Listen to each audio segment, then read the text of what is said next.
ariko bagira no vuga ingufu zose kugira ngo ano masanamu ndetse n'amajwi bibashikire vyoroshe.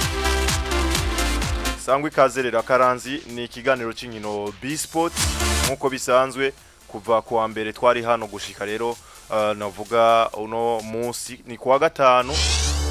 ni guhera saa 5 kugeza igihe cy'isaha 8 na masagera kuri 3 atakindi tuba turiko turarabira hamwe atari vyerekeye inkino rero ni mu bwoko bwose yaba iz'amaguru ndetse n'iz'amaboko ariko kandi turakunze guhera hano iwacu mu Burundi tugasimbira mu karere ku mugabane wa Afrika ndetse no ku mugabane w'Iburayi ariko kandi aho hose haba ariko harayagwa ivy'inkino turagerageza tugacayo kugira ngo bikunde ntihagire inkuru nimwe igucika. Turi ku munsi wa gatanu genekerezo rya 13 kwezi kw'icenda kwa Nyakanga umwaka wa 2024 n'uwundi munsi mushasha ni teka ridasanzwe gusubira no vuga kubona uno munsi cyangwa gusubira gusangira namwe no vuga ikiyago nk'iki ciza cyane gose ku yindi curo Imana ibiherebwe icubahiro. Turashimira cyane gose no vuga abagenzi bacu mwagiye murabana nabibihe vyiza cyane gose ariko vy'umwihariko aba anye dukoreye mu ngata bariko babashikiriza ikiganiro biraharawe. Ijwi musanzwe murimenyereye ni Richard Nibitanga. Alonzo ni izina ry'ubuhizi sindi je nyene no vuga hano ndaza kubana na bagenzanje turi kumwe neza na neza n'urubuga rudasanzwe rwo gutigirako ni 1xbet ku nkino zose urashoboye no vuga kugerageza amahirwe hama ukibera umutunzi vyoroshe cyane indoto zikaba impamo. Ati bigenda gute? Gerageza ufate no vuga imashini yawe canke no vuga telefone yawe ngendanwa ushiremwo ino application ya 1xbet umaze kuyishiramwo uraza no vuga kwiyandikisha cyane ukoresheje ibikuranga kugira ngo nawe uronke urukuta rwawe canke konte yawe zurinjiriramo. Uraheza no vuga ugatangura no gushiramwe amafaranga guhera ku mafaranga no vuga 1000 ariko kandi kuduga ariko kandi ugatigira ku nkino zose utanguriye ku mafaranga 200 biroroshe cyane gose rero kira bari ahatandukanye haba kuri Canal CH canke baciye kuri application ya Buja Media gutyo bakadukurikira bimeze neza. Ariko meze neza muri rusangi meze neza uretse ko menga ari ukuntu akantu kaka gripe kagomba kumfata ariko urazi ko tuca twikora ku tuntu dudufasha kugirijwe ntirigende kuko iriguma rikenewe na benshi na cyane urabona ko akazi kacu nkunda kubwira abantu ati twe tudafise ijwi kaba kabaye ijwi nico niryo suka muri rusangi niryo suka ryacu rero bimeze neza cyane gose ariko naka weekend katanguye aka weekend katanguye bari kuvuga gripe kareze kuko akavumbi ni kenshi iki yabaye rirerire urabibona rero birumvikana nuko Novasi imbere yuko ndakugaruka ko reka banze nakire uno mugenzi wacu kiki nawe kiki maramutse neza. Yego mwaramutse gose Alonso reka ndamutse na Novance nabareko badukurikirana bose je meze neza kabisa. Ka weekend mugana wa Novance katangwe aka gripe ntika kuyikoza kabisa. Eka kabisa. Je meze neza. Uradora muri make. Ivyiza cyane gose. Novance nako ndavuga mbo ni weekend yatanguye ariko ni weekend ya nyuma ku banyeshuri bari bamaze imisi bari mu neza. We rero ware sanze kenshi na kenshi uri n'umurezi umwarimu iyo no vuga ibihe nk'ibi bigeze urabitahura cyane gose tekerera nk'impanuro za nyuma ibipeti imbere yuko bisubira ku ishuri ufate nk'imisegonde nka 200 mbo urugendo rubari rurerure ujya kuva mu kw'icenda gushika mu kw'indwi urumva ko abari nk'umwaka n'umwaka mu bisanzwe rero uvuye mu kw'icenda haba haburamwe amezi 2 gusa ukacuharura rero umuvyeyi yaraguze uniforme aragura amakaye aragura amakaramu ukoresha ibintu byinshi urakenera ibirato isakoshi kwishuri tegeza gufungura we apfuma agirana apfuma arabahiya bati muguru peti uze gufungura ico ngomba kuvuga ubwa mbere nuko boshiramwe ingufu nigeze ku budgetiza mvuga ati umwana umwe hajya ugiye guharura ibintu yakonsomye uwo mwaka wose ntuza gusanga ari munsi y'imiliyoni 10 umwana umwe aho washizemwe ikinigiyano ama déplacement nashizemwe ama déplacement impuza ashobora kugurirwa amakaya ashobora gukenerwa minervare ashobora kugwara frais de renforcement amakuru d'histoire kutavuze ko bashobora kuvuga ati hariho urubanza dushobora kuzogukorera uza gusanga ntabaja kuba munsi y'ibihumbi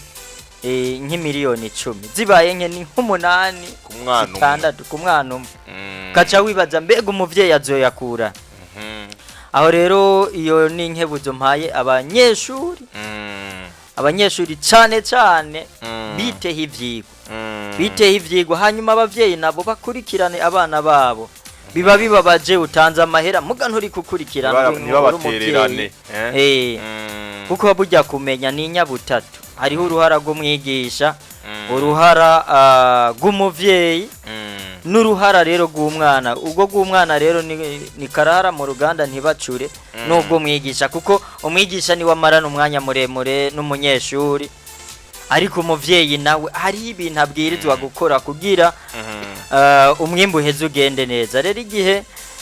hatabaye iyo collaboration hagati y'abo bantu batatu kuko umwana urashobora kumurihira yabaye ikigaba agakarotera mu ishuri urumva ko bitaba bisanzwe rero ubu mw'iyi myaka bireze twebwe twiza amansiye systeme usanga nka kiki ntiyashobora kwiyumvira ko yogarukira mu nzira ariko umwana w'ubu aravuga ati jewe ndaciye aha keza ariko karaca ku ishene kanaka katangura saa 5 ntegereza saa 5 kuzoba ndi muri canke bikunde ivyo rero biraba kenshi na kenshi iki hari ikintu novuga ku banyeshuri abanyeshuri nivyo novuga nti vacances burya benshi bagiye mu bitandukanye hari abashobora kugenda mu encadrement atandukanye bakavuga bati jewe ngiye muri ibi hari abatwara hari ababwira ati wewe ugiye muri uyu mwaka reka ndagutegurira umwigisha gutegura kugira uzoshobore kuja muri uwo mwaka ufise amanosiyo y'imbere y'abandi rero ivyo urumva vacances na karuhuko umwana aba yize nuvuga yuko ikiringo c'amezi 9 yose avuga ati katumuruhurire basi n'aya mezi 2 gusa ico novuga hari ikintu twakunda kwiha novuga tujya dutangure ishuri twavuga tuti jewe ngiye gukora ukiyemeza uti jewe ngiye gukora n'inguvu rero umaze rero gushika rero mu ishuri kubera yigura hasanga abagenzi biwawe nabandi bashasha kumbure ugiye uronse haraba abagiye muri secondaire uyu mwaka urumva n'ikindi abari ubuzima bushasha ugiyemwo ikintu no babwira nuko bomenya départ ibaye nziza biraryosha utanguye neza ugakora neza premier trimestre burya trimestre ya mbere ni trimestre ntoyi ni ntoyi cyane kuko urumva urazi yuko novuga yuko bazoheza novuga byo twabongo kwa leta makuru abari muri November urumva ubu bagiye gutangura ni muri September urumva yuko bafise ukwezi kumwe kandi igeze hagati bafise ukwezi kumwe n'unusu rero byumvikana rero iyo udashatse udakoze wirotruva dufate basi ndikumvuga muri secondaire wirotruva wewe hageze yuko mukora ibibazo kumbure muri ma interrogation byabaye biki kwasanga biheze ufite amasheke menshi izo esheke nyinshi rero kugira uzozikure zo gufata inguvu nyinshi ubusanga uvuga ati ugiye hejuru ya esheke 5 6 indwi wovuga uti deuxième trimestre niko ndiko nkora mu masheke deuxième trimestre kwasa ukuyemo zibiri gusa ariko urazi yuko ubu ndibaza n'ubu biracahari cyo mu peshaje ya batari ari 3 rero kugira ngo uzoguma neza imezi 3 muri 3e trimestre 3e trimestre abantu bariko bariruka nabo rero kugira ngo biratrape urondera amanota hirya no hino rero ico novuga premier trimestre ni ntoya wa munyeshuri wowe muri secondaire surtout none ndabwira kora n'inguvu premier trimestre uyigize neza niyo ici determina ibice bindi bisigaye ariko rero ufite muri premier trimestre tayari ni vya bindi uzoza gushiramo inguvu ahandi abandi bamerewe neza uwo rero wo muri secondaire mvuga nti ugatangura ishuri tangura n'inguvu muri premier trimestre kuko n'ukwezi kumere nusu rero ico novuga kuba o muri primaire nabo novuga nti bakure n'inguvu nabone babakira abana avuga ati ndashaka kuja muri secondaire kujya umwana wese avuga ati nimba ndi muri 5e narashoye kuba nkabona mukuru wanje canke bagenzi wanje bari muri 7e ndifuza gushikayo rero kurana inguvu ibice vyose nico kimwe premier trimestre ni nakanya gato rero kurana inguvu kugira ngo ushobore gushika kure hakiri kare nuko rero izi ni impanuro novuga zitanzwe n'abaturi kumwe hano musigendere mw'abanyeshuri mwe murabizi yuko muri abantu bacu akantu no kongera ko 20 seconde hariho abanyeshuri baba baragiriwe amahirwe yo kugenda gukora ubuzi buto nibafasha abavyeyi kuko barabona ko ubuzima uyu munsi buragoye uguze nikaye zitana kakongereza 8 haba hari ikintu mufashije abo bavyeyi rero bagiriwe amahirwe kuko twe nk'iki gihe basanga turi gukora ikiyede kwikorera amatafari gufyatura amakorera amabuye ivyo birashika bisa ko hari gihe natwe vyashika imwe twabye turavuga cagihe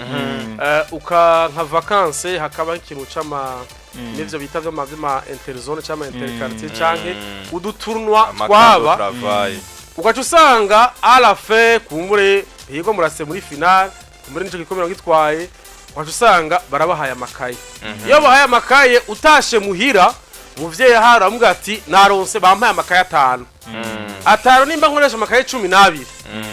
avuga ati wakoze mwana ni sawa iyo abantu baca bayakatisha bakagenda kuyata ivyo rero ni bibi cyane gose wewe yumvi nivyo kabisa byavuze urashobora kuyaronka ukabona kubera umwana bazi ni cya kintu cyo kutamenya umwana avuga ati uko biri kose je amakaye yanje yari yaguzwe papa zoyagura cyangwa mazo yagura rero kugira ngo je nironkere yandi wanje ndayakoreko aca yicira mu isoko ati mu mpangahe ivyo ni bibi cyane gose wa mwana nimba wayaronse yatware muhira burya biraryohera umuvyeyi kubura yuko umwana agico yazanye nuko twashatse novuga rero kugaruka novuga kuri kino kintu buruhuko burarangiye amezi 2 ararangiye kuwa mbere n'ishuri tuzogaruka kuwa mbere ibipeti byazindutse kera ku ishuri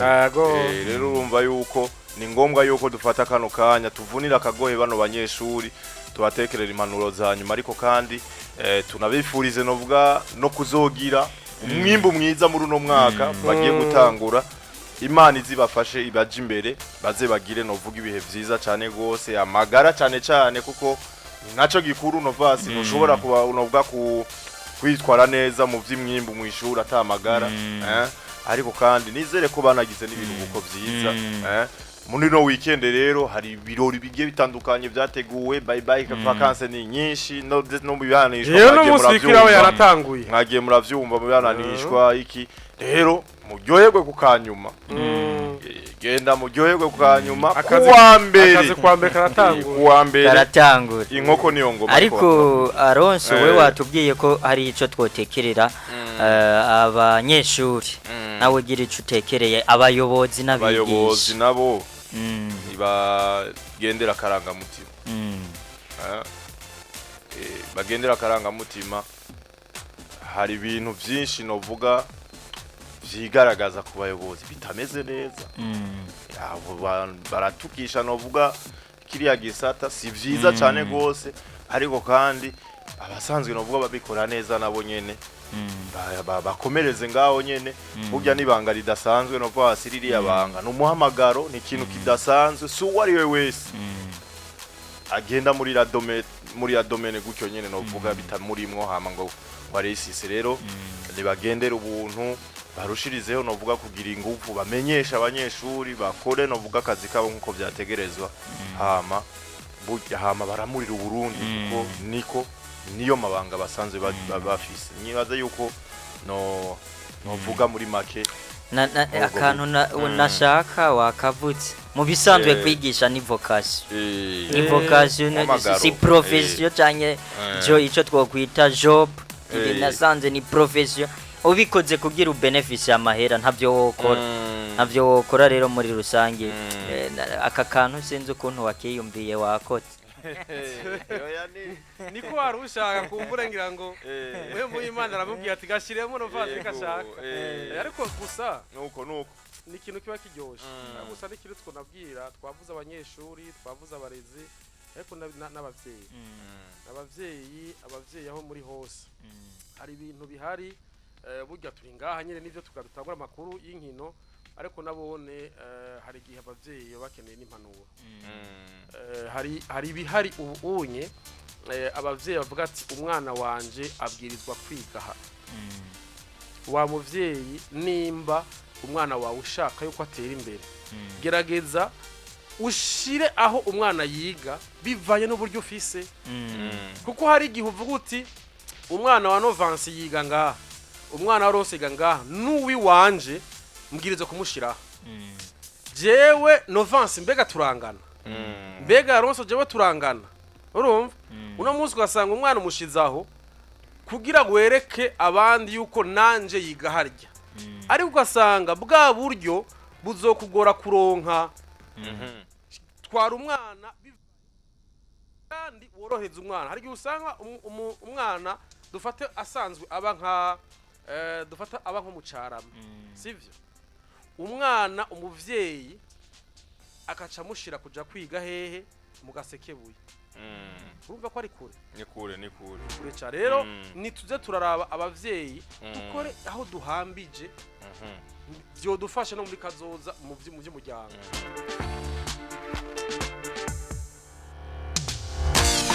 nuko twobivuga ntitwobiheza Novas reka twitangurire no vuga ikiganiro cyacu ariko ikibwibwa nicumva icerekwa n'ikibona kandi bibwibwa benshi bikumva bene nuko amakuru y'inkino leta yahere ngani wacu mu Burundi n'indwi igira kane izoba yinjiye muri mu cicaro cambe mu mupira w'amaguru aho ubona rero yuko urukino rumwe bonyene niko rutazoba ari kwizindi nkino Novas zizoba zihari guhera wanashima uno munsi bazoba bari mu kibuga nk'uko bivuze Alonso biboneka ko hari urukino ruja kubera hari i Buganda kuri stade Urunani rero urabona ko imigwi imwe yoyo iriko igerageza gukora ibikora inka yindi nayo urabona ko mengira kirakwega ibirenge kibaza mbega bizoherera ariko nihiganwa biboneka ko ridasanzwe nkuko bivuze ni Rukinzo na Kayanza United bari gukina nabo nyene kuri stade Urunani ariko urukino rwabo rwahagaritswe bivanye nuko Rukinzo yagiye gukina inkino nyafrika rero ni Royal Vision 2026 iyi menga nta imaze kuronka inota rimwe gusa izokina na Ngozi City menga ivuye deuxième division ariko menga yo irafise amanota 6 nimba 7 Musongati ku munsi wejo izokina na Olympique Star inyuma Olympique Star kwitwara neza imbere ya Messager Ngozi Burundi Sport Dynamique na Bumamuru azoba ari ku munsi wejo nyene hariya Urunani hanyuma Interstar izokina na RRB Amasipiri hariya nyene kuri stade Urunani Moso Sugar ikikina na Messager Ngozi ku munsi w'Imana Flambeau du Centre yakire Aigle Noir urukino rutazoba rusanzwe kuri stade Ngoma hanyuma Academy Deira izokina n'umugwi wa Vitaro nuko nizo nkino kuri stade Urunani mazumvise uretse Rukinzo yoyo itazoba iri disponible bagiye hariya muri Tunisia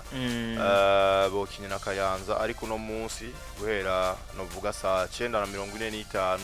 wanashima urukino ruca rutangura kare saa 9 zuzuye neza Royal Vision 2026 baza kuba bari mu kibuga batana mitwe na equipe ya Ngozi City imigwi ibiri ivuye mu cicaro ca kabiri rero nahabo ho kugwanira no manota 3 hama bakagerageza no vuga gupushinga bimwe bishoboka muri no higanwa muri no ntango gihiganwa cicaro ca mbere ariko ku munsi w'ejo ni match no vuga zigera kuri zitatu equipe ya Musongati bazokwakira Olympic Star iyi ni derby mbo si derby comté ariko ni imwe mu migwi no vuga ya kera cyane ariko iyihuye igerageza no vuga guhangana bikomeye cyane gose Musongati bakira Olympic Star kuri stade Ingoma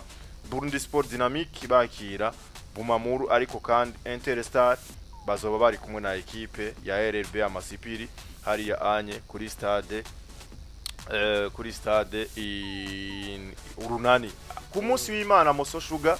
bazokwakira equipe ya Messager Ngozi twagomba no vuga tugaruke kuri zino match zibiri Flambeau du Centre Aigle Noir ni imwe mu migwi no vuga ikunze guhura no vuga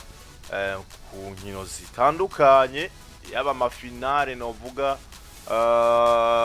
ya baramageze guhura no vuga muri finale ya Nkurunziza Cup barahuye no vuga mu misi yahera muri finale muri mu gikombe cyitiriwe umukuru w'igihugu ariko uno munsi baragarutse no vuga muri championnat ni Flambeau du Centre bakiriye Aigle Noir muri Igode so bari batumiye uyu mwaka bari batumiye abanyespanyole bakiri bato yego ariko bageze kuhurira navuga muri Nkurunziza Cup rero ni Flambeau du Centre bavuye no vuga gukina match na Vitaro bagiye kwakira Aigle Noir ino Flambeau du Centre iza kwerekana yiheshusha imbere ya Aigle Noir eske Aigle Noir irafise no vuga ico bokoze imbere ya Flambeau du Centre hari anye Gitega Aigle Noir si equipe mbi burya twarayiciyemo nibuka ko hari umwe muri twebwe turiko dupanga equipe zihabwa amahirwe bivanye n'ukuntu yamihagaze muri championnat twarayishizemo ugacuraba Flambeau du Centre uko twayibaza nayo bivanye n'ukuntu twari tugize ibihe tuyibona n'ukuntu yitwaye mu mwaka uheze yaje inyuma ya Vitaro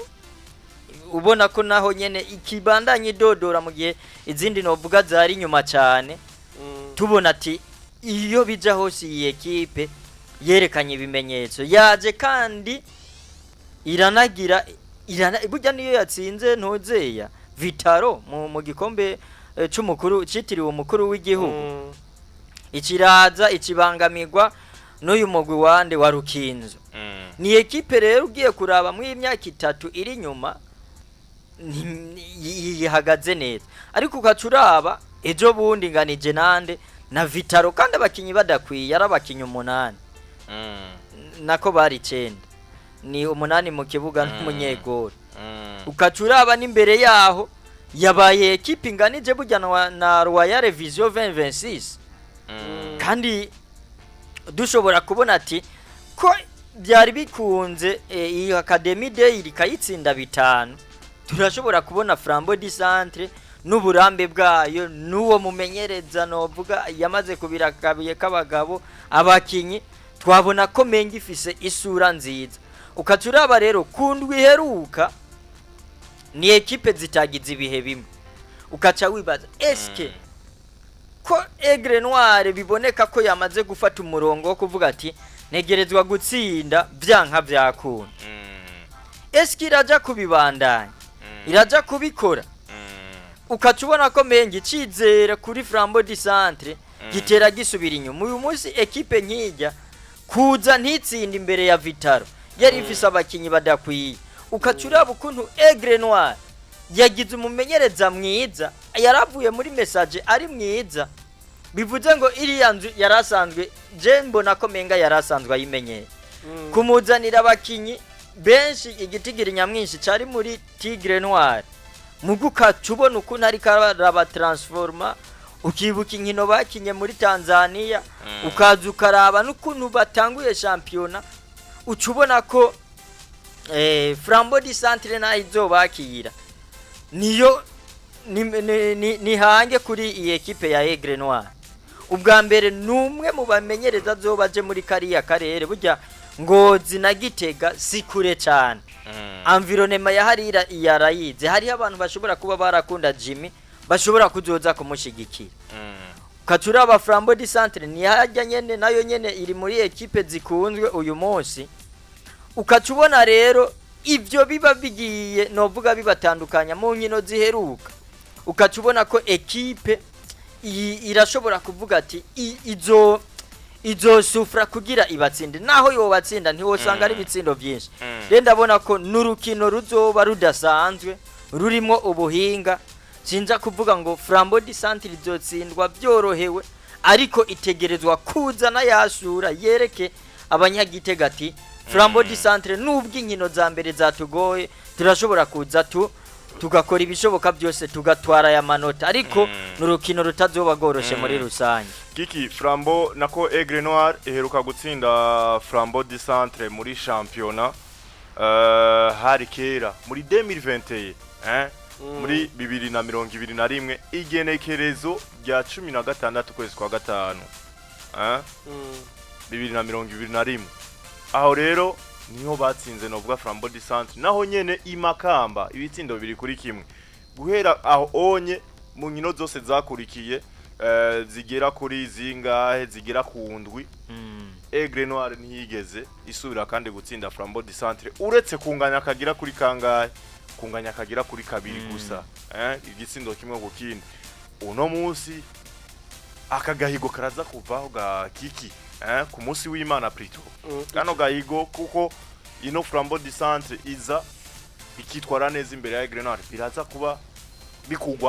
bikugwaho na Jimmy Ndayizeye hoho hamwe Jimmy Ndayizeye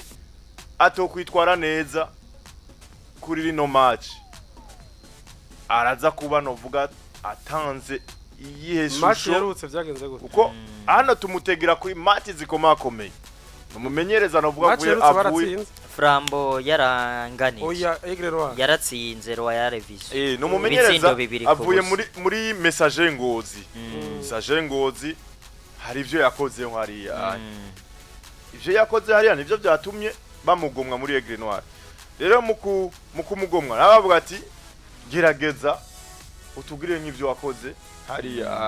rero mukubikora abanza novuga guhagarara neza imbere y'imigwi ihagaze neza za Flambeau du Centre tuvuge yuko ari test kuri Jimmy Ndayizeye arafise novuga gukuraho ko kayigo ico kintu novuga notangura ko kwanza kuri iyi championnat Primus League ni championnat ico novuga uno mwaka ni siniteze kubona ibintu byiza siniteze kubona ibintu birengeje kuko ico twomenya sinzi ko mwayibonye nta movement y'abakinyi yabaye hano muri mercato ku migwi yo ngahi wacu ntitugere twumva ngo mugwi wa Flambeau du Centre wazanye mukinya komeye umukuye muri Bumamuru cyangwa umukuye muri Vitalo ariko bari babakinyi usanga babayabaye twumva baguma bagenda ariko benshi bagiye mu Rwanda bakomeye rero cyo tubavuga ati lo championnat yo ngaha iwacu yasubiye inyuma cyane nico gituma no musi ushobora kubona umugwi nka Royal Vision ushobora guhangara umugwi uri watwaye igikombe canke umugwi ukomeye nico yenda kubwira yuko uno munsi nta kintu no munsi tuguma dushaka kuvuga ngo Flambeau du Centre Vitalo Aigle Noir nimutangara no munsi iguma zinyerera impande y'imigwi mito nta kintu gishemeye cigeze kiba ku migwi hamwe uvuga uti uyu mugwi wikomeje ugiye gukora ibi ariko twabonye abakinnyi aribo basohoka ntihagira binjira icyo rero novuga kuri iyi match ya Flambeau du Centre abingene itanguye twarabonye ejo bundi intiyanganye na Deira ni kuvuga ko mu nkino zitatu bafite amanota 5 baca baraza rimwe banganya kabiri baca baraza kuri Vitalo bayitanguza ibitsindo bibiri Vitalo bigomba ridakwiye ariko uvuga ko umuntu agukombora gutadakwiye abura abakinyi babiri agugombora ibitsindo byawo byose bibiri cyo byerekana yuko quelque part na uri faible rero vyumvikana uno munsi nababwiye abakinyi benshi barasohotse ntibasubirijwe imigwi kuri ya mazina tuyibonako si kwikimeze rero nico gituma mvuga nti kuri Flambeau du Centre twarayibonye umwaka uheze yari ikomeye mu myaka iheze yari ikomeye uno munsi je doute fort kuri Flambeau du Centre kuba igifise inguvu zandi twatumenyereye kuri Aigle Noir naho Aigle Noir ni equipe tubona yuko ni gake twumva tuti mukinyi yagiye mu Rwanda bitwumva vya gutya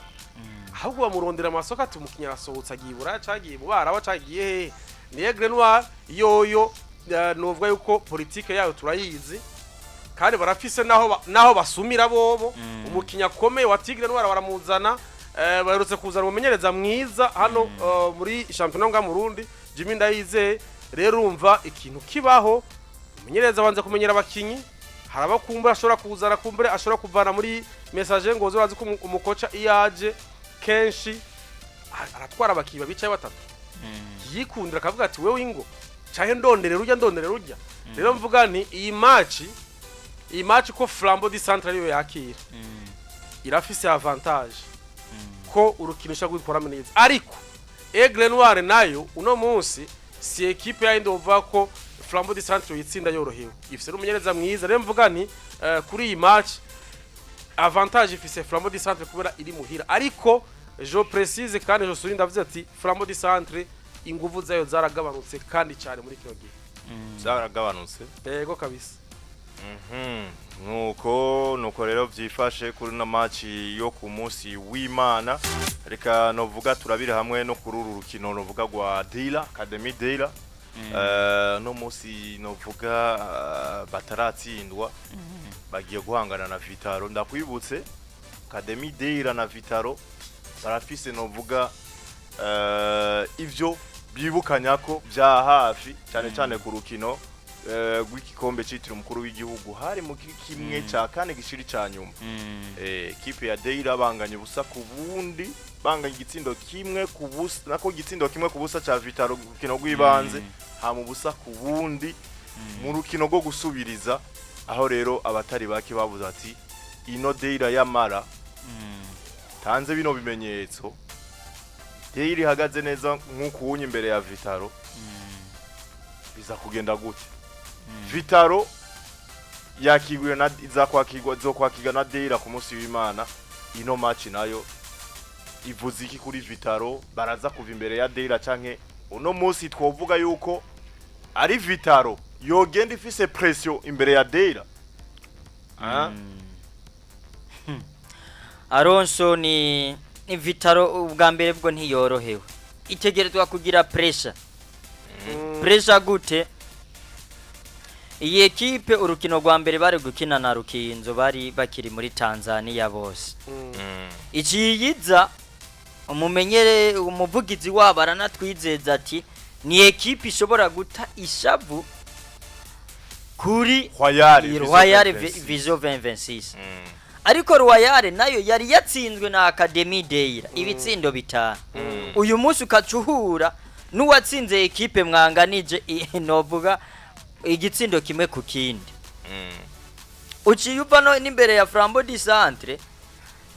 naho nyene uragomboye bimwe novuga igihamana kuko mudakwiye burya haba hari amahigwe menshi yo gutsindwa nukuvuga ni equipe mu nkino zinovuga zibiri iheruka gukina ifise amanota abiri mu gihe ije guhura na equipe yifitiye amanota indwi akwiye neza indwi kuko ko mu 9 habura amanota abiri iyanganije na Flambeau du Centre gusa izindi zose yarazitsinda urumva iyo equipe gakiki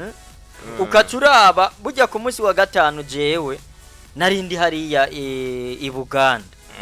mbona umupira Academy Deila ikina urateye ubwoba ubwa mbere kumwe kiki yabivuga n'abantu ubona ko bakuriye hamwe déplacement barazinanye naryohewe n'ukuntu imagine umukinyi ashobora gufata novuga icemezo canke akafata ibintu mu minwe hari umupeti akiri muto cyane ngira mu myaka ho ndamusumba ariko n'uburebure nabonye tubungana ajya imbere y'ujya murongo wo hagati niho yahagaza atera ishuti kabisa acaratsinda iyo match nariko ndayiraba mbe bakina menga na Burundi Sport Dynamique hariho iyindi ya bari Burundi Sport na Dynamique Yari- yari yatanguye kare iyo yakinye ahubwo bugira kabiri ubugira yakinye kabiri. n'amasipiri Amasipiri itsinda ni- 2-1 Dynamique. ndibagiye ekipe bariko bakina Deira bariko bakina nande na message ngo nangozi city nande ndayibuka amasasho Moso Sugar yari kikina na Moso Sugar urabona yarateye ishuti nca ndabona ati ni ekipe zinanye bazi gukontrola urukino ubona ko je naravuga none aba baduze uyu mwaka Moso Sugar twarabonye ivyo yakoze uyu munsi biriko bifira ukabona ko ni ekipe kudomina bava inyuma bubaka urukino bakarinda bashika mu igori je rero buriya kiki yavuze ngo ni ekipe izotanga akazi sinari bwayibone ukuntu ikina rero ndavuga nti ni ekipe ya Vitaro itogenda isya bwose ariko kandi nabo bagaruke birabe ekipe mu nkino zitatu mu gihe itoronka nayo manota basi akwira 5 bizoba biriko bibashira habi cyane ni hamwe buri kucira inzira yoroshe musonga ati ni Academy Deira kuko nizo ekipe zitarerekana novuga ugutsindwa kuko uyu munsi kuri Vitaro ujukanganya ariwe champion inkino zibiri umuntu ategerezwa guticize rero ni match itegerezwa kubagumira nabonye Vitaro bafise amadeshe technique menshi uyu munsi ntushobora kumbwira uvuye muri Tanzania wariye ruje zibiri kuri match igira kabiri ukajya ruje ikana zibiri urumva ko iyo ekipe hari ikintu kitaba kigenda neza njanda nakijaniranya niki yarahejeje kuvuga kiki uku kuntu abakinyi baragiye nta nabakinyi ushobora kuvuga ngo basigaranye higana rero je ndabona ko Academy Deira irashobora kuzikagora cyane gusumbya aho yari kikina na Flambeau du Centre kuko Flambeau du Centre nayibyayo bariko batudese kuko twabibaza siko turiko tubabona ahubwo izi ekipe nkagaruka kandi ku bintu wigeze kuvuga Alonso ahubwo nasigaye ndibaza ati ngira nivyo bo bari bagutumye izi ekipe zavuye deuxième division nizo zifise umusaruro mwiza araba ngo zisite nayo nyene menga ifise amanota 6 ifise amanota 4 isima bikuri ekipe ivuye deuxième division mu gihe za Vitaro ziri hari inyuma kuvuga yuko mu nkino zabo zitatu baratsinzwe baranganyije baratsinze bivuze ikirere izi ekipe izi za Academy Deira n'ukuntu zitanguye ukacubona n'ukuntu izo zindi ekipe biriko bihura zihagaze nk'iyi Vitaro ndafise amakenga ko iyi match ishobora no kuba nire kuko Vitaro si ekipe wovuga inyuma yo kuva muri Tanzania ngo irakanganye yabwirizwa kucishikanya abunika twereka ati twebwe twatsinzwe tubishoboye none nimba wananiwe n'izi ekipe muga kandi yagiye Vitaro tubivuga inyuma yo kutsinda igitsindo kimwe ntuzeya rukinzika igatsindwa na Musongati barabona ko hari ibitagenda neza rero ni match yo kwitondera ariko ndabona nire kabisa igishobora iki uno munsi kuri no rukino rwa Deira na Vitaro eske Vitaro yagakwiye kuza kuri no match ifise amawasiwasi yo guhura na Deira kuri Vitaro tuzi cyangwa kuri Vitaro novuga ivuye kuduserukira muri zino nkino za Ligue des Champions we ako kanura gafise ko makenga yuko yoza kukina no match ifise novuga pressure imbere ya Academy Deira canke nyene bimeze gucyonye Deira ni ekipe nyene ishobora kuza nyene abantu bakayitinya wewe kubwawe ubibona gute Vitaro iri kuri pressure kuko Vitaro nta victoire n'imifise ni ekipe yatwaye igikombe nta victoire n'imifise muri izi nkino zitatu rero vyumvikana iri kuri pressure icambere cyo uomenya umugwa wa Vitaro Sevre watwaye igikombe utegeza kuza wempoza ibintu byinshi imigwi ihari ivuga ati twe turatse igikombe turaje tubatsinda nibi tubura za Man City izivuga ati ntitunyerera ntituza ngo dutangure tire depart mbi nibikunda urumva iza ivuga ati twebwe turaje tubereke yuko tugikomeye ariko Vitaro suku gikomeye ubunye kuvamo bakiyosha kuri bane bangahe bahora batitire bakagenda ivyo kubasubiriza wapi sivyo ivyo rero uno munsi biteza kubakorako abakinyi ngendegwako kumbure babo bagiye gusubirizwa ntibasubirizwa nkuko bitegerezwa ivyo biteza kubakora ico ni kimwe mwarayibonye kuri debi yabo batangurukiro rwabo rwa mbere Royal Vision equipe yatsinze 5 na equipe nyene mugenzi wayo bavuye deuxième division iraguhagaritse muranganyije uraje kuri Flambeau du Centre ukoze ya erere nyene wakora muri Tanzania karto rouge zibiri uri kuraraba Vital ingene itangwe iyi championnat urabona ko iyitanguye itameze neza iyitanguye ego abakinyi babo baragiye twavuze turashaka kubona Vitalo sans Fred sans Isaiber sans Shehe turabingene sans Elifaz turabingene shaka gukina uno munsi kuri bitwereka ejo bundi ndibaza yuko bashitse kwa gatatu inama mu rugamba nimba bashitse mercredi biragoye ingene musore ashobora kugira entraînement zibira gatangura match na nuyu Kesi Jordan wewe woshidikanya kumutanguza match gakiki nka musore canke abo bavuga hari gihe umukoca avuga ati je ivyo na prepaye aba lundi mardi mercredi jeudi arashobora kuvuga ati koca ebara je ndumva ndusha umakanya nkaruhuka kandi ndumvise abakinyi no vuga nico rero ntazi ku buryo yo kwirengagiza ngo kubashiramo umva ico rovuga wowe urashitse sivyo voyage nini nyurashitse kumbure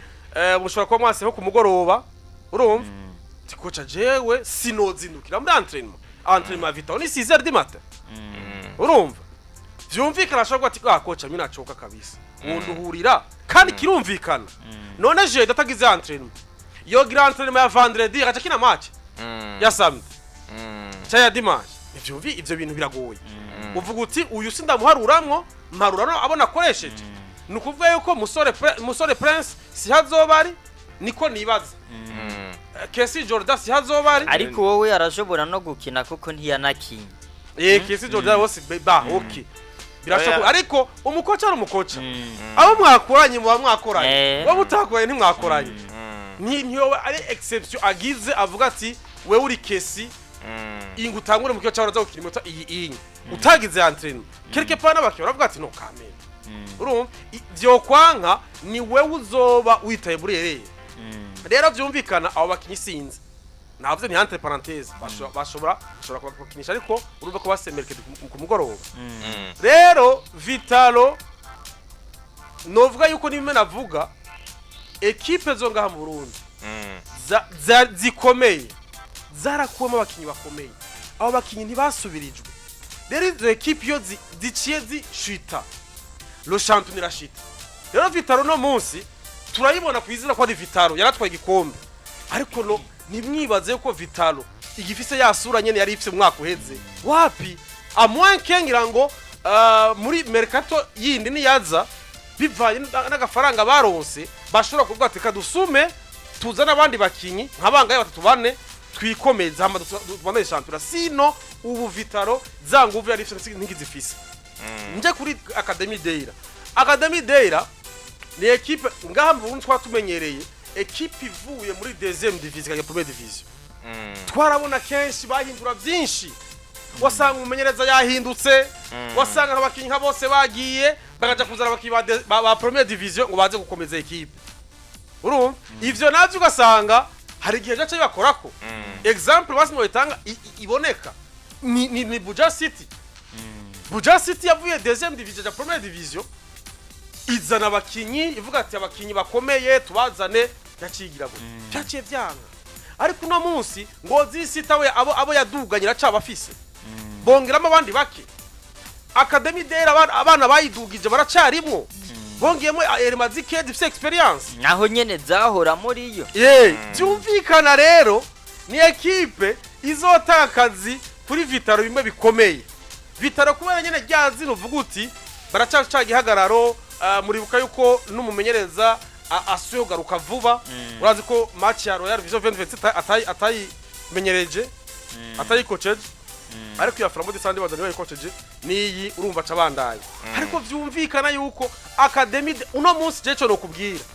ndiko ndaraba ukungena imigwi yatanguye forme actuelle y'imigwi uno munsi amahirwe afise Academy Deira ntafise Vitalo ko Vitalo no munsi nova ko equipe iri kuguguru kumwe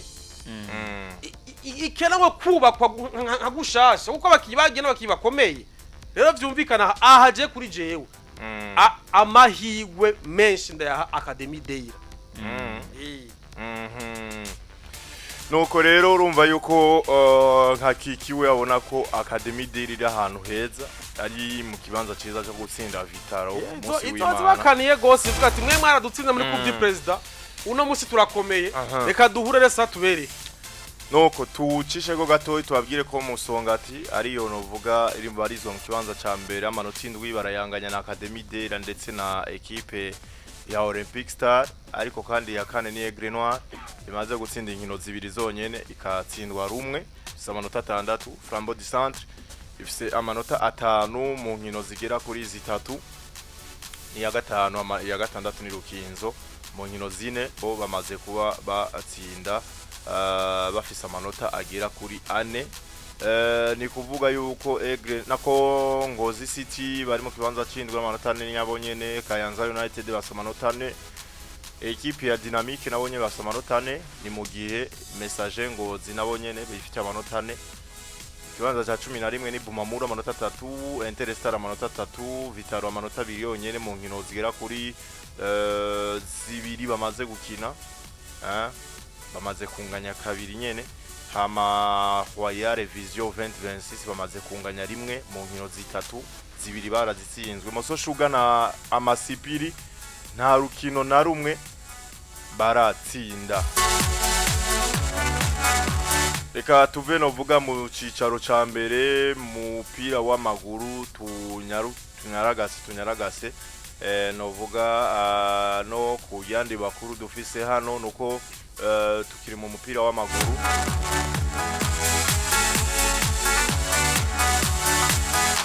Lingino za Sekafa z'abadashika myaka 200 cyane cyane mu kurondera itike yo kuzokina igikombe ca Afrika c'abadashika myaka 200 Novas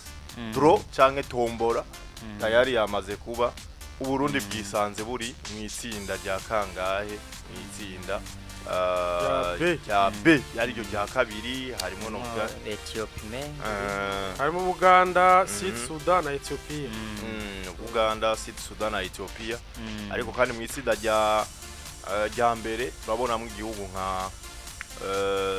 nka Tanzania turabonamwe no vuga igihugu nka Sudan, Rwanda, Djibouti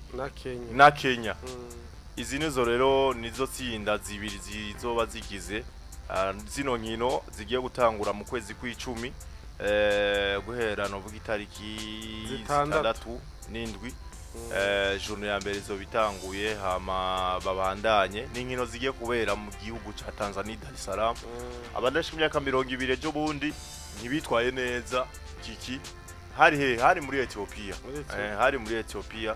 equipe yari igizwe na kapiteni Mudera Kibar ariko kandi uraza kubona yuko hakiriho umwanya mu kwezi kw'icumi haracari imisi eske hano turafise icizere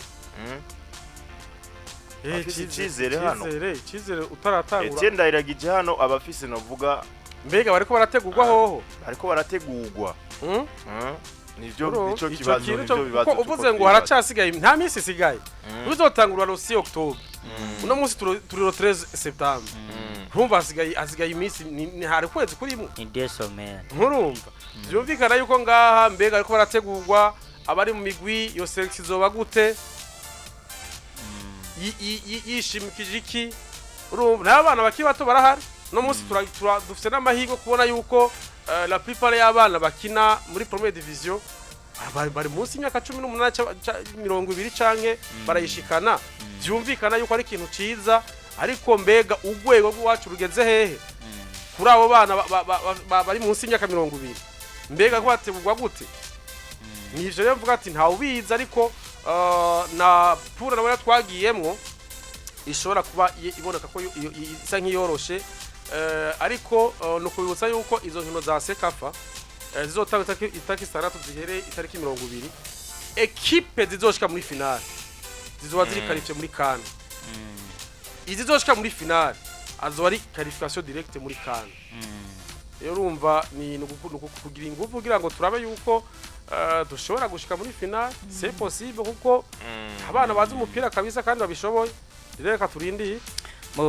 icyo ngomba kuvuga ngaho Alonso urabona ko novuga ababa badashi event ruwa event ye event i18 ni bamwe mu bantu maze kubona ko ahi wacu kenshi ntitubyitaho cyane ndamaze kubona ko menga nta nguvu cyane tubishiramo kuko uyu munsi uraja gusanga muri mu bakinka 23 mumenyereza ashobora gukenera uza gusanga muri selection zabaye udasangamo n'abakinyi 8 10 aho uri kusubiza inyuma ibirenge mu gihe izindi ekipe genda urabe nk'ubu nk'akarorero za Espagne usanga hariho amakategori bavuga bati uyu no mu mugwiserukira gihugu turamanza tumureke kuko uyu munsi twese twari tuzi ko barikora ashobora kugira gutuma go mu mugwi mukuru mugaraba yatumwe mweko ejo bundi imbere ya kane n'umuntu bagumiza hariya aba ba Orise ba Mateta n'abantu bona bagumiza hariya kuko bavuga bati hariho urugero rwabo ukaraba baba kubarisi bamushizemo mugabo bavuga ati no naco ari hajya nasubire hari ibi bintu rero mu gihe twebwe tutarabifata izi ntuze badashikaniye imyaka iba itegekanijwe uca usanga badategurwa neza kuko nta rufatiro ubufise ni ukuvuga buri mwaka urabona ko menga bahinduka nka bose rero je ku bwanje ndabona ko ni ikintu kidasanzwe kandi ukajuraba indwi zibiri ni nkeyi kandi mwizo ndwi zibiri mu mashampiyona bategerezwa kuzokina bakenerwa ni ukuvuga yaro kare yo kugira ubakoranirize hamwe ntizokunda kuko yavuze igitigiri nyamwinshi wogenda ukaraba amalisanse yabo uza kubasanga mw'ico gitigiri ukacuraba n'umwanya uhaciye dutanguye ishampiyona ese ko mumenyereza yaronsa akanya mu gihe yari mu mugwiserukira gihugu kuzoraba abo bapeti bimeze gute nico gituma mbuga ni naba bantu umumenyereza mukuru urabona ko hariho novuga nibikorwa byinshi ariko ijambo ryo kwemera n'agatangaza ni novuga nti rero bizomusaba gusufra kugira ronke abo bapeti ashobora kuvuga ati ndabatwaye hanyuma kandi ubutuni two duho opportunity tuba dushoboka gukina n'abapeti bahari ya nabino habariho ikintu ushobora kuvuga ati ntegerezwa gukora nje muri kane byanse mu bakuze ariko batoyi bishoboke kuko buri kutegura senior yetu nuko imbere rero yuko twerekeza mu nkino z'amaboko reka novuga tuce gatoyi mu nkino novuga zitegekanje mu mpera z'inondwi duhere novuga mu rukino rwa kivandimwe umupira w'amaguru n'urukino rwa kivandimwe rugiye kubera novuga ngaha anye ikibuga citwa Indu Mandala Indu Mandala ni iki kibuga kirabana na Markaz batari baki barakibona rero iki kibuga kizokwakira urukino canke niho hazobera urukino ruzohuza equipe yitwa ancien joueur de Kirundo donc abakinyi ba kera bahoze bakina novuga hari ya mu ntara ya Kirundo murabizi mbega yuko muri za Boston Star hari murabizi ko mu Kirundo higeze kuba hari umupira ukomeye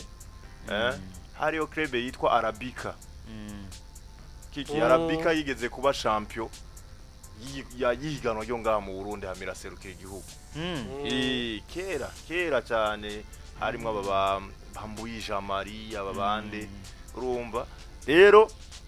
ancien joueur de Kirundo bafise match novuga kapiteni wabo ne witwa Claude Kiyo asanzwe ari umuhumure asanzwe novuga natera n'umupira mu bawigeze hari mu kinama bagize gucyonye bavuga ati reka dukine novuga urukino na equipe yindi yo mu Kirundo yitwa Lac aux Oiseaux yo Lac aux Oiseaux ni ekipe batari bake musanzwe muyimenyereye sanzwe erongowe na nyakubahwa ministre mu byajejwe harimo novuga ivyo kwivuna abansi ministre de la défense uyu unye ingénieur Alain Tribert Mutabazi rero bazohurira ngaha anye novuga kuri Indu Mandala batane mu mitwe novuga urukino rwa kivandimwe mu ntumbero yo kubandanya bwa bucuti bwabo nyene ariko kandi ni retrouvaille kuko murumva neza yuko bigeze kuba novuga batera umupira cyane gose hariya mu Kirundo rero nigo rukino rutega hazoba ari gihe cy'isaha 9 batari bake rero muzoba musakanya muze muhashike kuko hari anye ni novuga abashitsi biteka bazoba bahari bigeze kuba novuga babica biracika bambuye Jean Marie honorable Abega uyu unye ari kapiteni n'abandi bategetse batandukanye ariko kandi na ministre asanzwe anatera n'umupira warakina neza ku nimero 9 urumva nkako nkiyo niyo kazi dasanzwe yo kwibonera novuga aba basaza turabe mbega baracahutera koko rero nuko niyo gahunda ihari ku munsi wejo igihe cy'isaha 9 match izoba itanguye neza na neza duce novuga no kuri zino match zariko ziraba novuga mu ruziba ni bidasanzwe nkuko twari twabibamenyesheje ku munsi wa gatatu niho demi finale zabaye biciye mwirishira hamwe back to life rirongowe na Sylvestre Habyarimana rero nuko ku munsi wa gatatu isaha 9 urukino rwari rutanguye hagati ya Ruziba City na King Star aho bavanye Ruziba itsinze igitsindo kimwe ku busa umugwi wa King Star aho ku munsi wejo naho zaciye zibandanya nyene zari demi finale Nyabugete nayo icitsinda Sempre City ibitsindo 2-1 urumva ko bitaba bisanzwe nabonye hari vibe idasanzwe abajejwe intwaro hari baba bahishikiye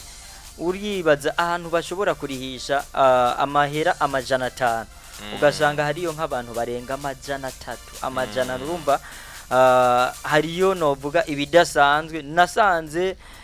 baratumiye baragize gutumira abakinyi bamwe babishoboye bafise ako kanya bakina muri Première Division bane buri muri equipe kugira baze gukomeza iryo higanwa rero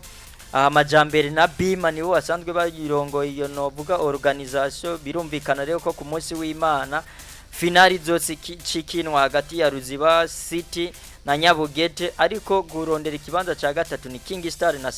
Sempre City ariko handi ngaho nkuko nari nabibabwiye mbuge ibintu byarahindutse nari navuze ko ari kayo 8 ariko bavuze ati bivanye n'uburyohe n'akanovera kari mu ivyo bintu kandi tugomba kubikomeza gufasha abo bantu aho nikora imfuvyi n'abafakazi baciye bavuga bati désormais turabihinduye umwana azoba yiga mu w12 yatanze urutonde rw'ivya kenera kwishuri byose bazobimuye no kuvuga equipe zose yabi yavuyemo hakiri kare yabi yizovamwe muri finale ikizobatandukanya nubwo bushimwe bw'ibikombe nutwo turusho nyene bategerezwa guha equipe yabaye ya mbere ya kabiri ni ya gatatu abasigaye wiga mu windwi uzotanga urutonde rw'ibikoresho ukeneye urumva ko ni kudo chapeau kwirishira hamwe ryabyeyumbiye back to life n'uyu Habyarimana Sylvestre arurongoye ku civugo ciza cyane ati umwana wese kwishuri urumva ko bidasanzwe bimwe twaherako urumva ko naba bariko bumva kamo bakabikorerako ni navyo novuga vyiyumviriwe n'abajejwe intwaro hari anye muri zone yitwa Ninga neza na neza muri village ya kane Igihanga aho novuga bagize gutya bavuga ati muri no tournoi tumaze iminsi twatunganyije yo guhuza ugwaruka reka muri no match ya finale tubashigikire tubaronse ibikoresho byo kuja kwishuri tubaherekeze novuga kugira ngo bize bigende neza n'urukino rero rwa nyuma rwa finale utegekanije ku munsi w'Imana hari anye novuga muri zone ninga ni novuga tournoi yari maze igihe yitwa bari bise ninga dushigikirane. Finale rero ni ku munsi w'Imana igihe cy'isaha igihe cy'isaha indwi zuzuye neza rero aho equipe yitwa Intwari FC bazotamutwe na equipe yitwa Urumuri FC ariko hagati aho mu kugwanira ikibanza cya gatatu hazoba ari ku munsi wa gatandatu ejo nabigeme ndetse ku ruhande rwabo bazokina ku munsi w'ejo hace haba n'urukino ruvuga rwa kivandimwe hagati yabo batware rero nuko byifashe nabonye ni ibintu bidasanzwe hariya hantu mu ruziba naje mbonayo abakinyi barenga bane batanu bakina muri limitere women's league aba bayira bagwa abafana ba Vitaro niho baba bibereye urabona niganwa novuga muri rusangi rikoranya abantu ba muri kariya karere banashima cyane ukuntu uwo muntu yama byoroganiza bavuga bati biradufasha nidusufra cyane hageze ubu amashuri aremera uko kwezi akabisha arijano novuga no mu diaspora muga yavuze ati kugira mfashe abana baje kwishuri reka ndabicishe mu nkino nabo nyene babone ko ayo maguru yabashobora kubaha barazi are niyo bari uyu munyegori wa Fufira yabasamiye igice cya kabiri ababayira bagwa nkuko nabivuze n'abantu benshi ba Daniel navuze ati nihiganwa ubona abanyaminago nasanzeyo bari benshi cyane banzaniye n'abandi rero n'ibintu bidasanzwe muri rusange hariya mu ruziba. Reka tuje muri basketball kiki ni gahunda idasanzwe ku munsi w'Imana inkino za playoffs za nyuma za final zizoba zitanguye aho equipe ya Dinamo bazoba bari mu kibuga batamitwe mu rukino rwa mbere na equipe y'urunani ariko hagati aho hazobanza novuga match yo kugwanira ikibanza cya gatatu match yo kuhatanira ikibanza cya gatatu hagati y'ino equipe ya Remesha Basketball Club batamitwe na equipe ya Tigers. Ugo rukino rwa Tigers na Remesha ruzotangura hakiri kare saa 5 zuzuye neza hama inyuma y'ugo rukino saa 7 zuzuye neza haci haba rero grand final yirindirangishwa n'abatari bake yitezwe n'abatari bake hagati y'urunani na Dinamo. Iyi gahunda siyo gusiba kiki cyane gose ni gahunda nziza gose ubona yuko muri feba batgerageza kuyitegura nuko ndabibutsa bamwe barashaka kuvuga ati mbega ko tuzi playoffs abashobora abakina final nibo tumenya uwitwaye atwaye igikombe ni waserukira uburundi ariko hariho novuga yuko impinduka zabaye muri FIBA aho bavuze bati inkino ati barongereje inkino zizoba ati gusohoka hazosohoka imigwi igera kuri 3 igera kuri 3 ariko ntimwumve ko iyo migwi izoja gukina za rotubar ariko nukuvuga yuko uzotwara igikombe muri izi playoffs final ni wazoseruka muri izi nkino za rotubar hama imigwi ibiri nayo stadiro wakinye final hagati ya Dinamo n'urunani hamwe n'uzotsinda hagati ya Remesha na Tigers bazoca bagenda babiri gukina inkino za zone 5 zo ngaha mu karere vyumvikana yuko umva ko ari ikintu ciza rero ni Remesha na Tigers bazokina barondera ico kibanza kugira ngo bazoseruke na muri zone 5 ni inkino bazokina zigera kuri zingahe zigera kuri 3 bobo bazokina match zingahe 3 urumva yuko uzoba atsinze muri izo 3 atsinze zibiri urumva yuko azoba hejeje ariko bagiye barangaye barashobora kuvuga ati dukine urundi bibikenewe vyumvikana rero yuko ni inkino zizoba ziryoshe urumva yuko bashaka iyo qualification kuja muri zone 5 hama kuri urunani na Dinamo ni match yabo novuga yuko ni playoffs n'urukino rwabo rwa mbere muri izi playoffs ariko urazi yuko no mwaka uheza rero bakiye final rero ni match zo biryoshe cyane gose kuko uri kuraraba Alonso ku munsi wa kangahe ku munsi wa gatatu niho wari uri no twatwibereye hari byinshi twabonye ku bakinyi bashasha warabona yuko uno munsi warashobora guharuka avuga ati bwa bundi rero basketball ukabona ati nta murundi arimwe n'abanyamahanga gusa kurunani cyangwa byashike kuri Dinamo bikaba ariko urabona yuko harimo abakinyi bashasha kimwe no uvuga kuri iyi migwi y'uruna ku mugwi runani warerekanye ko ari umugwi mwiza bo bakinye na Tigers ariko ukabona yuko Tigers yari afise inguvu ivuga ati turashobora kubatsinda sinzi mwarabibonye warabibonye Alonso ko Tigers igeze kubaja imbere gato mu nyuma barabihindura bigeze kuja kuri egalite umenga ndayibuka yari 50-50 ariko barakina vyumvikane ko Tigers yashemo inguvu nyinshi cyane gose n'ikindi kintu nabonye Alonso kuri kurunani urunani yego je collectif irahari ariko hari ikintu nabonye kuri uyu mukinyi wabo mwiza ndavuga Jean-Jacques Boissy urazi yuko hari kimwe jewe nabonye sinzi yuko umuntu wese arashobora kuraba urukino akanaliza uko yarubonye warabonye yuko nivyo Dinamo nako urunani bagiye baduga kurinde muri 3e carte bavuye muri mita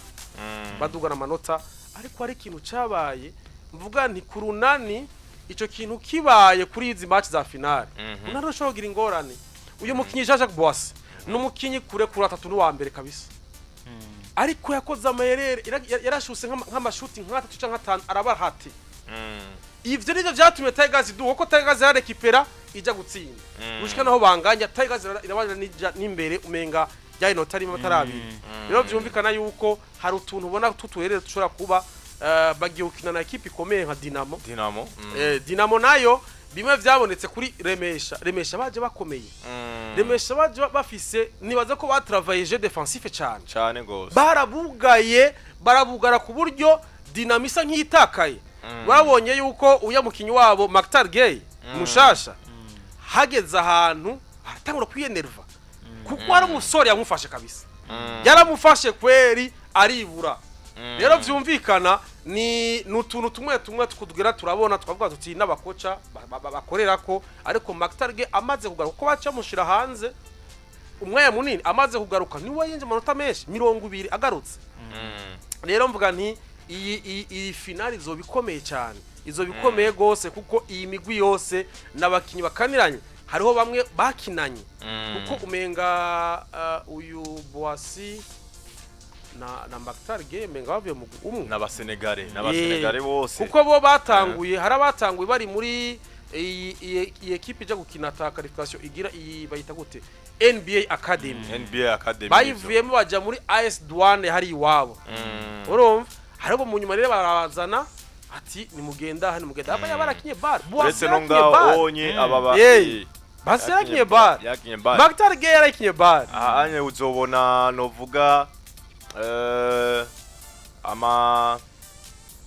contre-attaque canke uguhura kandi badasangiye umugwi kwa Israel Otobo n'uwitwa Dikonke urabonye yuko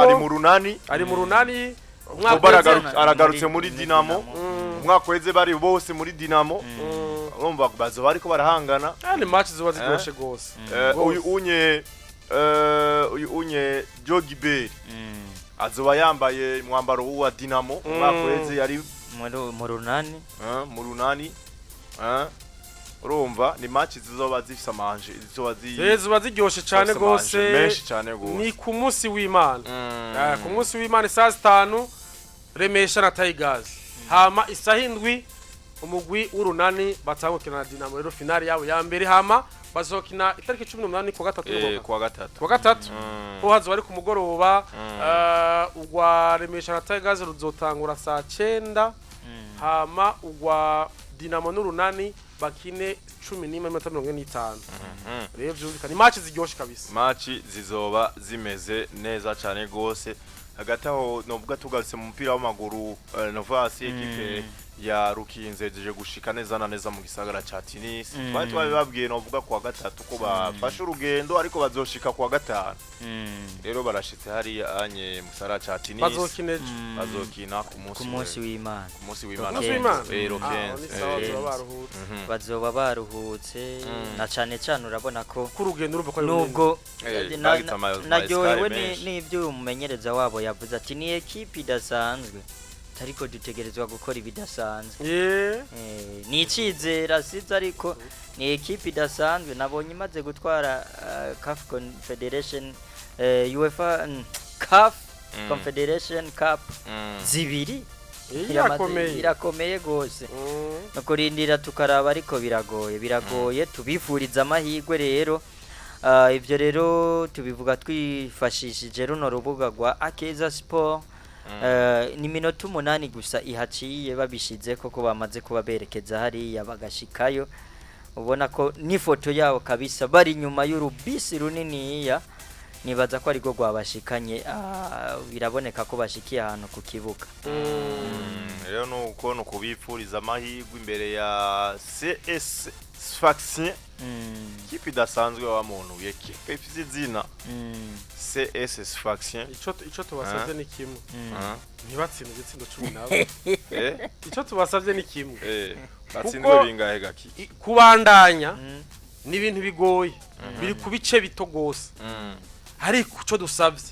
ntibibe ibitsindo 10 wovuga rero ko botsindwa bingahe Oya batsindwe bike bibaho batsindwe basi nka kuryo Burundi duheruka gutsinda umva mwe ibyo gutsinda ntibirimo oya biragoye birashoboka ariko biragoye CS Sfaxien rero ni club sportif Sfaxien ni equipe novuga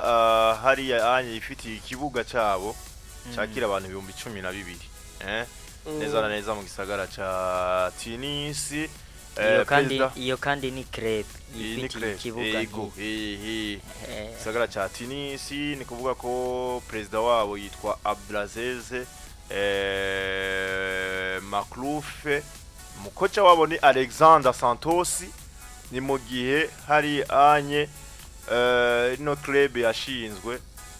1928 ni yakera iri mazi imyaka 96 ibayeho yakera imyaka 90 yese n'amateka meza 96 baratwaye novuga hari ugiye ku mateka nayo palmarès uraza kubona yuko bafise ibikombe byinshi bamaze gutwara wanashima baramaze gutwara ibikombe byinshi novuga baratwaye CAF de la Confederation zitatu barafise CAF Cup rimwe Arabe Club Champions Cup zibiri ni kuba yamahiganwa yo mu Barabu hari anye novuga au niveau national barafise ibikombe ndwi vya Coupe de la Tunisie hama ibikombe 8 by'ihiganwa gica mbere muri Tunisia equipe murumva biko idasanzwe mwaba mu gihe Rukinzo hagira afise na kimwe atari ca Rukinzo ca Coupe du President conyene nta championnat baratwara kuko Rukinzo rega ivuye iduze mu cicaro ca mbere muri 2017 18 2018 gutyo 2017 hagati aho Rukinzo yabarizwa mu cicaro ca gatatu mu ma 2015 gutyo ca gatatu yari mu 2015 yakinyemwo aba petit bakiri batonyene nibuka ko ni equipe imwe imaze kuduga ubona ko yagiye cyane gusumira muri RRB Sport for Africa ukaba bari aba Pascal ba Barake bari muri bamwe bafashe ijya equipe cyane nuko rero gahunda ni ku munsi w'Imana Rukinzo batamwitwe na equipe ya CS Sfaxien ni gahunda turindanye gishika twese turabe mbega bizogenda gute equipe ya Rukinzo zo kwiesprima gute mbere y'ino equipe y'abarabu idasanzwe muri beach volleyball hari anye muri Eden Resort Beach Burundi buko twitwara neza ikina Novas buriko burabikora mbonye no mu kanya gaheze riha abasore bagera kuri babiri batsinze equipe yo muri Tanzania batsindanye iseti barazi ko bakina iseti zitatu iseti ya mbere rero ntiborohewe ariko biraboneka ko inyuma yaho baciye baza barabikora neza na cyane cyane mu gutsinda iyi ekipe yo muri Tanzania ni Iteriteka Jean Bertrand na Mukunzi Chris no ni Mukunzi Chris Ornel na Iteriteka Jean Bertrand nivyo bahejeje kuba batsinda igihugu ca Tanzania cari caserukiwe na Jose na Bule iseti ya mbere bayitsinze amanota 21 ku manota 9 umva ko bari babenuriye ariko iya kabiri baciye babatsinda difference y'amanota 3 no kuvuga 21 ya Tanzania kuri 19 ariko iya gatatu baciye bayitsinda ku manota 15 kuri 12 ucyo baba baratsinze abakandi burya no ku munsi ejo ku munsi wejo niho batorohewe imbere y'igihugu cy'Ubudagi ariko imbere yaho urabona ko hariho n'abandi baje bakitwara neza bishemeye nk'aba bagira neza Angabe na Ndayisaba Don Diamer nabo nyene urukino rwa mbere bari barutsinze urwa kabiri niborohewe imbere ya Belgique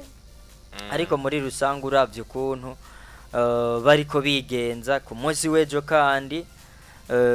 novuga ko Ndayisaba Diamer na Angabe bari batsinze igihugu ca Kenya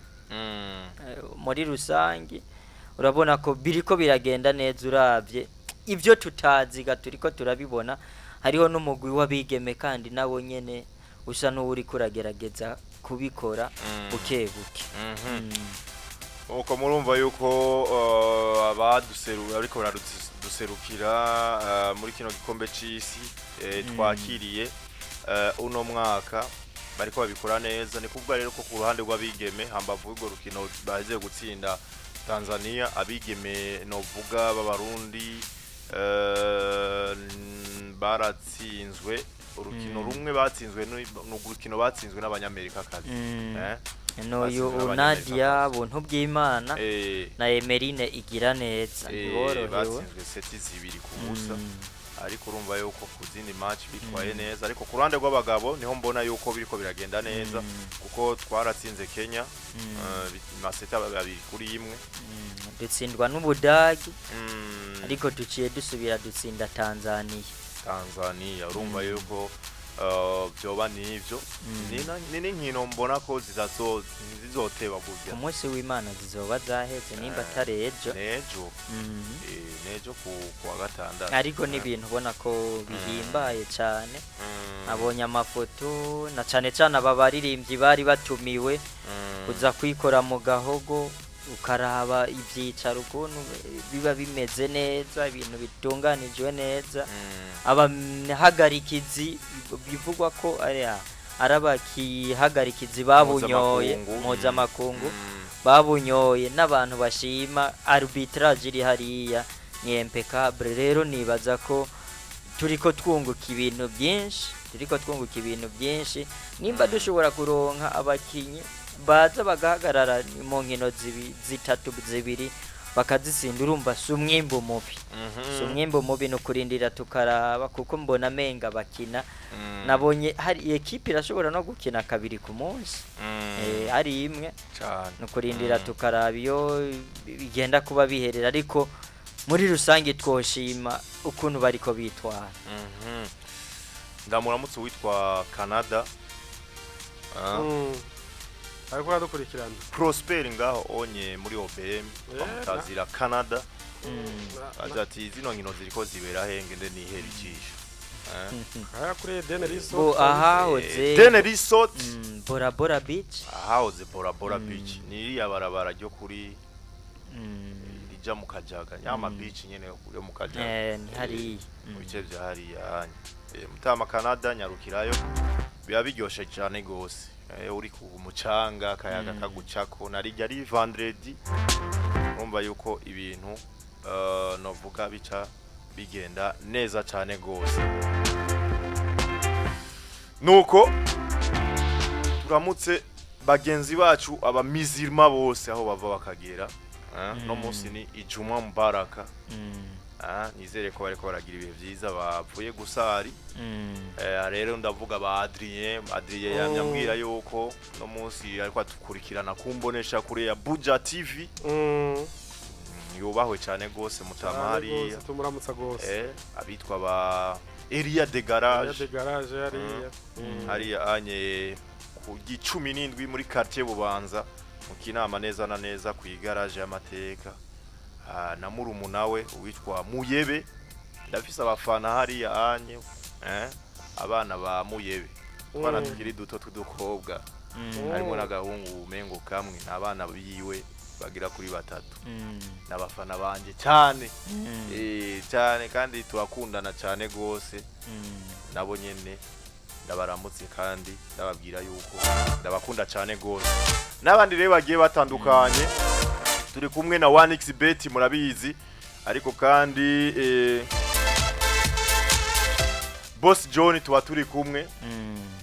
ku mayo nziza cyane gose ku jezi nziza cyane kikino wakunda kuvuga ngo imayo none simayo imayo yo kuvuga ngo majezi ararezi imayo sizo kogeramo imayo oya nazijya bakinisha ni imayo ni mayo ni mu gifaransa jezi ni giswa ni gicongereza jezi ni icongereza rero mu Giswahili ni Varese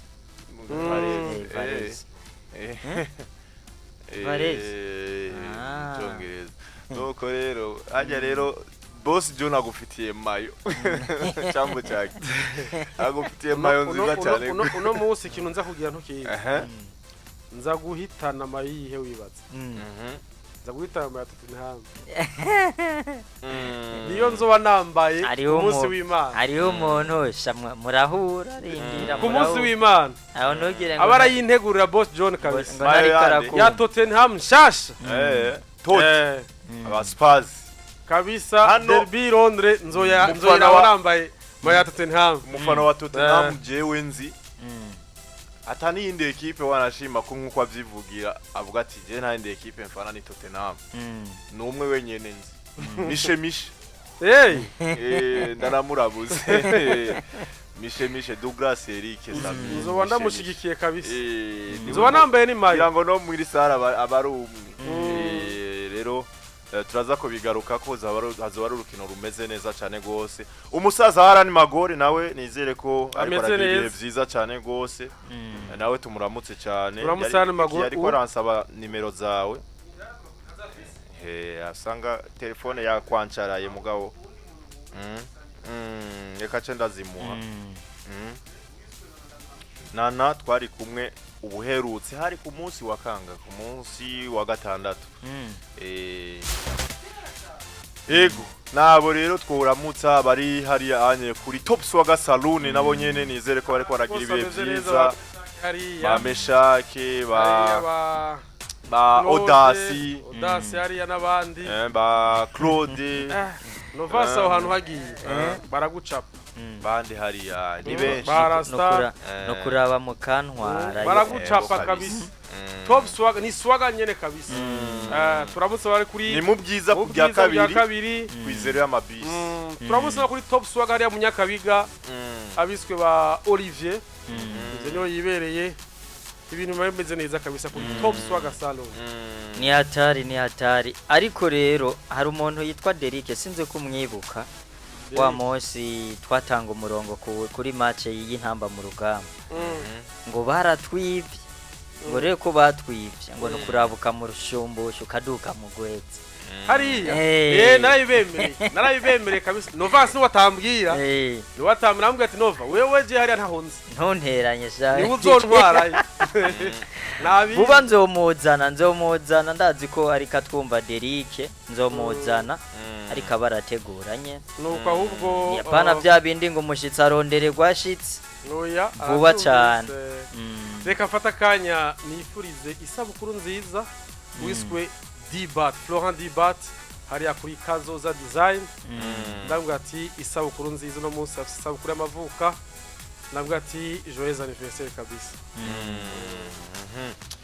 Hari umusaza turiko ariko aratwumviriza umusaza Jeremy ndamuramutse cyane gose numufana wa Manchester United akomeye cyane gose yariko arambaza ati kwa John ni hehe ngende nikorera umuti hamubwira umuhena ga telefone karero musaza ndahakubwire neza cyane gose n'ahantu horoshe urabona ino Boulevard de Liprona ahihera ino hepfo murabona yuko ihera ino kuri face à face ucuduga ukarengana kazero ka mbere kinjira muri ville na kazero ka Avenue de la Victoire ukakareka aka kabiri ka Avenue de la Mission ugomba ugakate utaragashikira mu ugomba ugakate ucubona neza na neza munsi y'igiti ahantu hamanitse amajezi naho azoba araho nyene umutama boss John acagutunganyiriza nuko rero mutama nyaragasayo ibintu biraza kugenda neza cyane gose nuko reka rero tubandanye ariko tubanze kandi tugaruke ku rubuga rwacu rwa 1xbet rudufashe mu mugongo urubuga kenshi nkunda kurugaruka ko no kuwa gatanu kuko inkino bari nyinshi muri weekend abantu barumenyeye kurukoresha akazi kaba kagarutse uko umuntu abeze uno munsi Novance hari giye atazoba ameze ku munsi wa mbere shira kwa iwawe naho ushira ko mata amajana bashobora gusanga ku munsi wa mbere niwe uzoba umeze neza abandi nuko 1xbet rero ni urubuga rudasanzwe kubera iki ni urubuga iyo mwamenyeranye warugize umugenzi Novas ubukene urabaza ubukene urabaza kuko Novas nta shida y'ibihumbi 10 uzokwigera novugira ukoresha 1xbet ibihumbi 10 ufise igihumbi sivyo ufata ukarondera amanota 10 amanota nayo 10 biroroshe n'inkino nka zingahe nka zitanu dufate canke zingahe katutereka ko igihumbi cyawe kacurindira ucurindirira aho hantu ugomba ukoreshe ayo mafaranga bikaca bigenda neza rero 1xbet mwumvirize namwe ukungene biba byifashe imagine rero Alonso kuba waguze telefone ibihumbi nk'amajana 4 ariko kugira uje ibihumbi 30 40 50 ayo niyo mbuze make kuko hari umuntu ashoboje narigeze gutigira ndajya 75000 nkoresheje 5 urumva ukoresheje 500 francs ukujya 75000 ayigeze kuya 75000 wakoreshe 500 francs urumva wa muhungu ugasanga ufise telefone hari umuntu kumwe nyene mwabivuga umuntu akagusaba ati we ntizi ibihumbi 10 ukibaza ati yoba yatwaye mu bintu by'ibintaza agiye kwitigirira bukeye ubona kuzanira ya mahera nigeze gutiza umwanya muto nigeze gutiza umupeti petit frère amahera ambwiye ati we ntizi ibihumbi 2 ati jewe jo nzoyaguha ejo mu gitondo zobuyaronse je nzoyaguha ukiyumva ati none uyu muntu ararayacura cyane ico gihe yaciye akina kuri Real Madrid no kuri City no kuri Barca acakina no kuri Girona mu mwaka uheze Girona nayo barabakere mu mwaka uheze bari bameze neza baratanze buriya nagiye mbona bukeye ati tora ya mahera cyashirira ko naya gafana cyamvuga ati none amahera we wayakuyeho kutigeze uva ha je naciye ntigira tajya amahera ntugire nayo nari nibaje ko ibintu byoroshe nibaje ko nk'ubu Canada cyambwira ati nahora ntakoresha 1xbet ariko uno munsi ndaza gutangura kuyikoresha urumva ko ari ibintu byiza cyane gose rero biraba binaryoshe Canada ari kumwe n'umubosi wiwe yitwa Lewis nawe ngo n'umufana wa Real Madrid nawe tumutashe cyane gose ngo nta kindi kiganiro yumviriza atari B-Sport urumva yuko ari ibintu by'amateka menshi cyane. hari umuntu nyibukije Alonso yitwa Patrick nyene wo mu Gweza. Ujya munsi ya umunsi twari ngaha amatara agacika. Yavuze ati naho iradio ihora tahubwo nyambara imiti mwaduhaye turemera ikaguma isuma. Abantu bacu yavuga ati Patrick kweri nawe urarenda. Ati ejo twahuye n'undi mu papa araho. By the way ejo twagiye gusuhuza Rosi. Tumwifuriza imisuhuko kandi gusabira ko biraza. Twajanye na Fabrice Otrako kikiwe Fabrice ngira nturamumenya mugabo Yves we waramuzi. Fabrice n'umushoferi akomeye wo muri Otrako n'umugenzi wanje cyane ni nk'inshuti. Rero twasimbiye hariya kuraba amagara y'ukungene byifashe. Rosi ari muhira uno munsi ni hariko arafatira imiti. Imana imuji imbere. Imana imuji imbere kandi mukize mw'izina rya Yesu. Amen. Ego. Pasteri yaza kubaringa ariko dufashe gisabisho. Chaduzi sengesha. Mugabo n'igisabisho cyacu nibwo ari kigufi. Imana iracumba. Nibaza ko yacakirije yo Imana imukize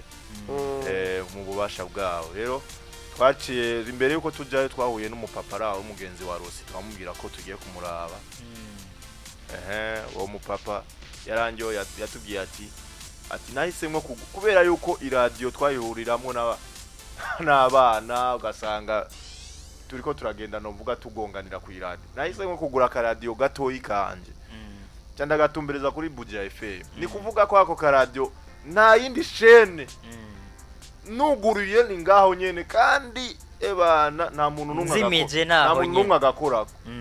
Yati rero jewe sporo kabisa yaba ku murango mwijoro mbamari.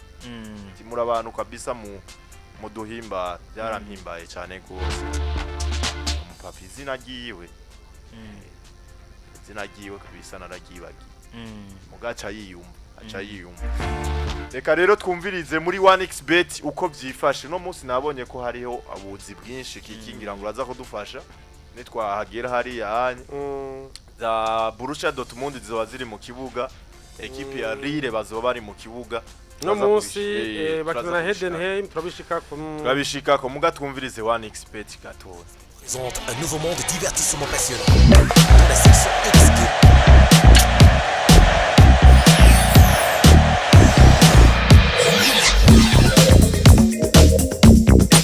Vous voulez des paris gratuits? Suivez les étapes suivantes. Connectez-vous à l'application 1xbet. Confirmez votre participation. Pariez sur le